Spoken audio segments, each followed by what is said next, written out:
ნიკა პირველ რიგში კითხავთ იმ პროცესებზე, რომელიც საკანონმდებლო ორგანოში არის, რამდენად შეიძლება კანონიერად ჩაითვალოს საკანონმდებლო ორგანოში სხდომა არალეგიტიმური. მე ვიტყვი ეგრეთ წოდებულ საკანონმდებლო ორგანოში ეს არ არის პარლამენტი, ეს არის ეგრეთ წოდებული პარლამენტიც არ არის, სანიტარო ბიუროა ერთი სიტყვით. აქ ოფისზე შესული ხალხი არავითარ შემთხვევაში არც ახლა და არც მომავალში არ აპირებს ასახოს ქართველი საქართველოს მოქალაქის ინტერესი. შესაბამისად, აი ეს რაც ხდება ახლა შიგნით და რაც ხდება გარეთ, ეს გაგრძელდება მანამ. აი ეს დაპირისპირება გაგრძელდება მანამ, სანამ გარეთ ყოფილი ხალხი არ დავამარცხებთ შიგნით თვითმარქვია ეგრეთ წოდებულ ხელისუფლებას. ეს არის მიზანი, ეს არის ამოცანა, არავინ ამას არ მალავს. როდის იქნება კიდევ ერთხელ დავსვამ ამ კითხვას, რიგრიგს აინტერესებს მაშინ, როდესაც მოხდება. მაგრამ ამ მიზნის მისაღწევად ბრძოლა არის ყოველდღიური. ყოველდღიური ბრძოლა არის, იმიტომ რომ ეს ხალხი არც აპირებს პრეტენზიაც კონდეს სუვერენულ ქართულ სახელმწიფოზე. არ აპირებს პრეტენზია კონდეს განვითარებულ სახელმწიფოზე. არ აპირებს პრეტენზია კონდეს მრავალფეროვნებაზე, ევროპულობაზე, კოალიციურ მმართველობაზე. რეალურად ამ ხალხს შიგნით სურს, რომ ქვეყანაში დარეგისტრდეს ამორჩილოთ ერთი ადამიანი. ერთი სახელით და გვარით ადამიანი. ეს არ მოხდება და ეს ვერ მოხდება, დიახ ეს.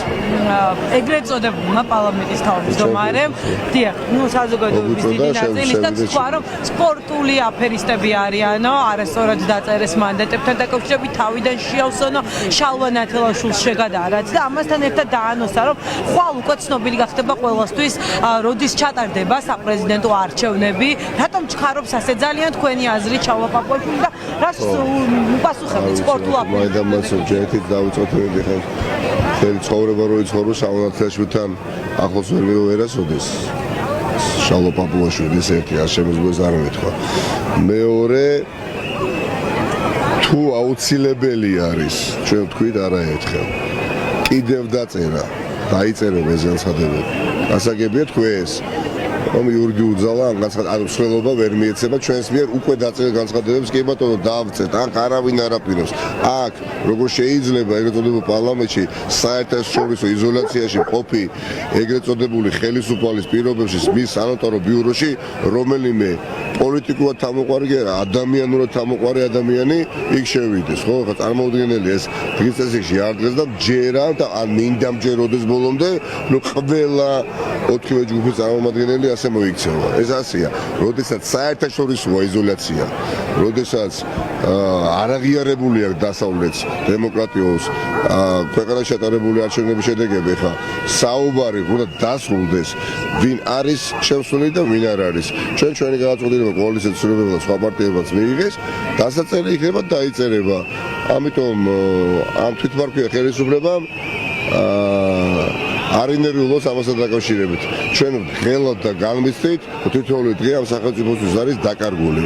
თითოეული დღე მით უმეტეს იმ პირობებში, როდესაც ყველა ევროპის კარი არის ღია და თავისუფლად შეგვიძლია რამდენიმე წელიწადში გავხდეთ ევროკავშირის სრულფასოვანი წევრი სახელმწიფო და მოლაპარაკებების პროცესი გაიხსნას მანამდე. აი ამ გზაზე არის წარმოუდგენელი შეფერხება ეს ადამიანი და ეს ადამიანი არის თავის ხელისუფლებასთან ერთად ძალიან სწრაფად დასამარცხებელი ხალხის მიერ. ნიკა, ბოლო კითხვასაც დაგისვამთ, საგარეო საქმეთა მინისტრის სოფლის მეურნეობა იუსტიცია შეცვალა ირაკლი კორბახიძემ. საგარეო მიმართულებით განსაკუთრებული პრობლემა აქვს ქართულ ოცნებას სრული იზოლაციაში. ხომ არ გავხდათ, ხომ არ ფიქრობთ, რომ შესაძლოა კორბახიძე ფიქრობს, რომ მაკა ბოჭორიშვილი დაალაგებს ურთიერთობებს ევროპასთან. შეიძლება რაიმე გამოსავალი მოიძებნოს ამ მიმართულებით. ჩიხურ მდგომარეობაში ახალწლად. მაკა ბოჭორიშვილი შეიძლება თეორიულადაც იმის წარმოქმნა, რომ რაიმე ტიპის გარღვევას მოახდენს საერთაშორისო იზოლაციისა ამ რუსული მმართველობის წევრი მაკა ბოჭორიშვილი გამორიცხული ამაზე საუბარიც უხერხულია და მე ვფიქრობ აბსოლუტურად ძელბეთ წარმოქმნა არ მაქვს საკუთარ თავზე, მაგრამ ვთვლი რომ ძალიან დიდი პატივია ქალბატონ ბოჭორიშვილზეც და არ ვიცი მის პორტფელიოზეც საუბარია ხა რა თქმა უნდა საერთაშორისო იზოლაცია მხოლოდ და მხოლოდ აღმავდება ვინც არ უნდა დაინიშნოს არალეგიტიმური ხელისუფლების რომელიმე მინისტრად.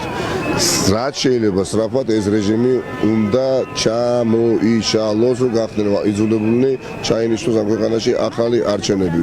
მანამდე უნდა ვარყიოთ მოძრაობა ცვლილებებისთვის.